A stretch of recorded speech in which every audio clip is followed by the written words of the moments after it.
দিন শেষে যেমন রাত চলে আসে আর রাত শেষে তেমনই দিন চলে আসে, কিন্তু মানুষ মরে গেলে কখনো ফিরে আসে না। কিন্তু মানুষের যে আচার ব্যবহার নিয়ম নীতি সেটা কিন্তু থেকেই যায়। পৃথিবীতে যে ভালো কর্ম করবে আর যে খারাপ কর্ম করবে সেটা পৃথিবীতেই বিরাজ করবে। আসসালামু আলাইকুম, সবাই কেমন আছেন? আশা করি ভালো আছেন। এদিকে আমরাও ভালো আছি আলহামদুলিল্লাহ। আমি সাথী আমদোহার থেকে বলছি।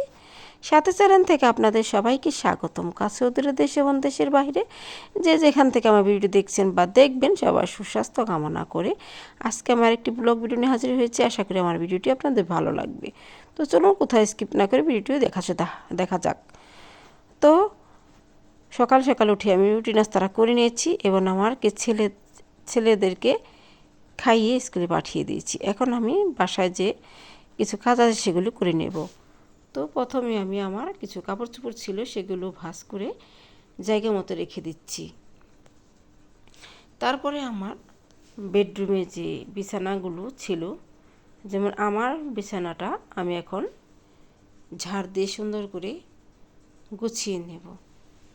তো বালিশগুলো আর কাঁথাগুলো আমি ভাঁজ করে গুছিয়ে নিয়েছি। এখন আমি ঝাড় দিয়ে সুন্দর করে গুছিয়ে নিচ্ছি। তো এই বিছানা চাদরটা আমি পয়লা বৈশাখ পেতেছিলাম, এখনও ময়লা হয়নি, তাই এখনও উঠিয়ে অন্য একটা পাতিনি। তো 2-1 দিন পরে পেতে নেব। আর আমার ছেলেদের রুমের বিছানা চাদরটা আমি একটু সুন্দর করে ঝাড় দিয়ে বালিশ কাঁথা ভাঁজ করে রেখে দিচ্ছি।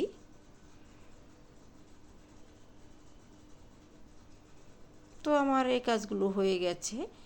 এখন আমি যেহেতু রান্না করতে যাব তার আগে আমার যে ইলেকট্রিক চুলাটা আছে সেটা আমি একটু পরিষ্কার করে নিচ্ছি, কারণ ইলেকট্রিক চুলাটা আমার অনেক দিন হয়ে গেছে পরিষ্কার করিনি। তাই এখানে 1 পিস লেবু আর সাবানের গুঁড়া এটা দিয়ে আর একটু পানি দিয়ে ঘষে পরিষ্কার করে নিয়েছি। এখানে কোনো কষ্ট করা হয়নি, অল্প একটু ঘষে তো তেল জাতীয় ময়লাটা পরিষ্কার করে নিচ্ছি। এখানে তেমন কোনো সাবান ব্যবহার করা হয়নি, তো নিমেষেই পরিষ্কার হয়ে গেল। দেখুন, একটা নরম কাপড় দিয়ে মুছে নিলাম, তারপর পানি দিয়ে কাপড়টার মধ্যে আবার মুছে নিচ্ছি। দেখুন কত সুন্দর পরিষ্কার হয়েছে।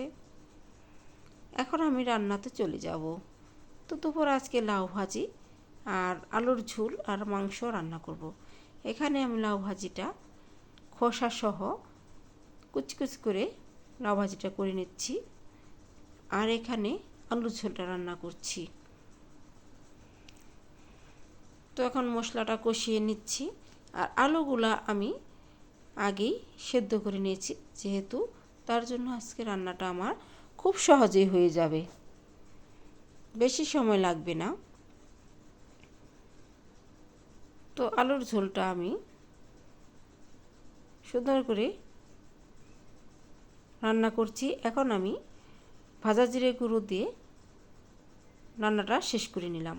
তো সুন্দর একটা কালার আসছে, দেখতে পেলেন। তো আমার রান্নাটা হয়ে গেছে। এখন আমি চিকেন রান্না করে নিচ্ছি।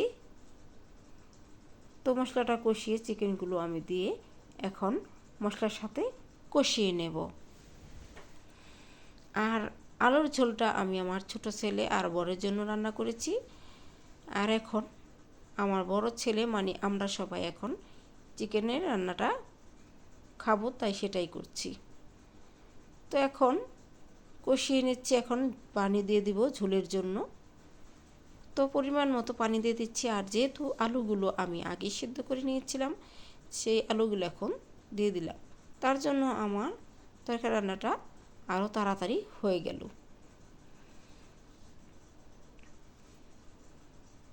তো পানির ঝোলটা শেষ। এখন দেখুন তরকারি কালারটা কি হয়েছে, খুবই সুন্দর মাশাআল্লাহ হয়েছে।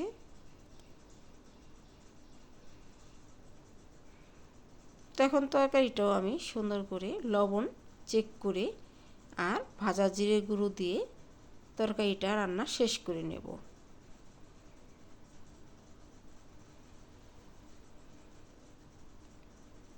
ভাজা জিরে গুঁড়ো দিয়ে এখন আমি তরকারিটা খুব সহজেই শেষ করে নিলাম। এই তো আমার রান্নাবান্না হয়ে গেছে অলরেডি। ফাইনাল লুকটা দেখিয়ে দিচ্ছি। তো আমার এখানে লাউ ভাজিটা করে নিচ্ছি। দেখুন লাউ ভাজি কালারটা খুব সুন্দর আসছে, তার কারণ লাউর যে খসা আছে পিছনে সেটা শুদ্ধ ভাজি করেছি। আর এখানে চিকেনটা রান্না করে নিয়েছি। চিকেনের রান্নাটা কেমন হয়েছে কমেন্ট করবেন। আর এখানে আলুর ঝোলটা রান্না করেছি। আলুর ঝোলটা এখনও বোঝা যাচ্ছে যে মাংস রান্না করেছি। তো আমার রান্না বান্না কেমন হয়েছে কমেন্ট করবেন আর লাইক করবেন। এই পর্যন্ত যারা আসছেন হয়তো আমার ভিডিও দেখতে ভুলে গেছেন, তাই ভিডিওটি লাইক দিবেন।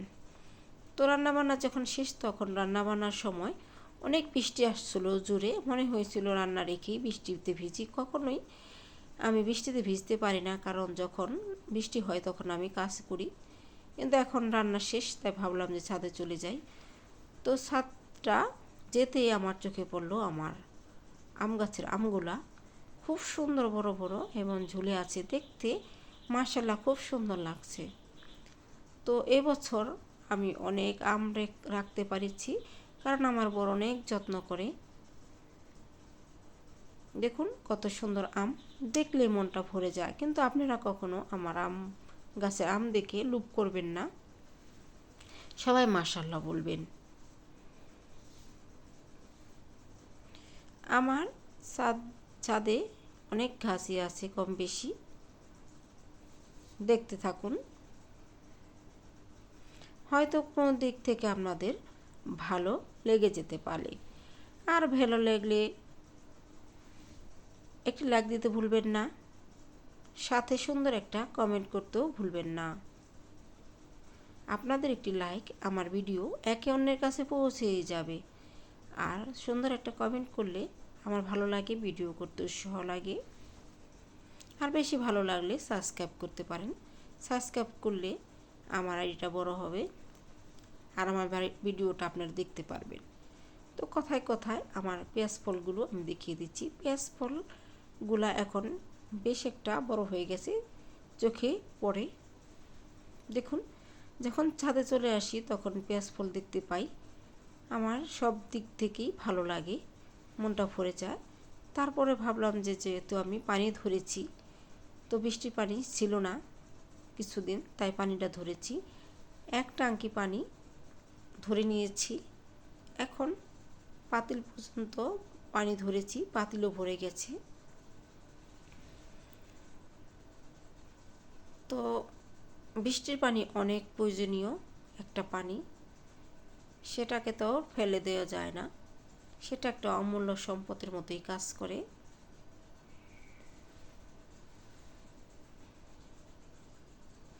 আর ড্রাগন ফল গাছ প্রচুর প্রচুর রোপণ করা হয়েছে, অনেক বড় বড় ডালা ছড়িয়ে পড়ছে। আর ভাবলাম যে যেহেতু বৃষ্টি পড়ছে তাই একটু পা দিয়ে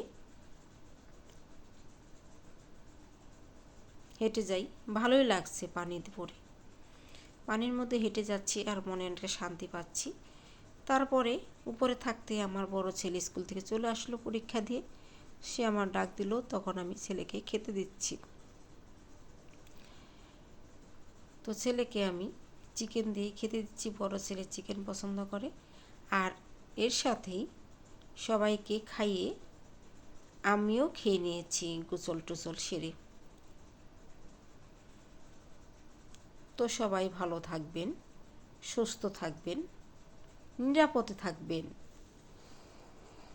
এখন কিন্তু প্রচুর মশার উৎপত্তি বাড়ছে, সবসময় মশারি টাঙিয়ে শুবেন।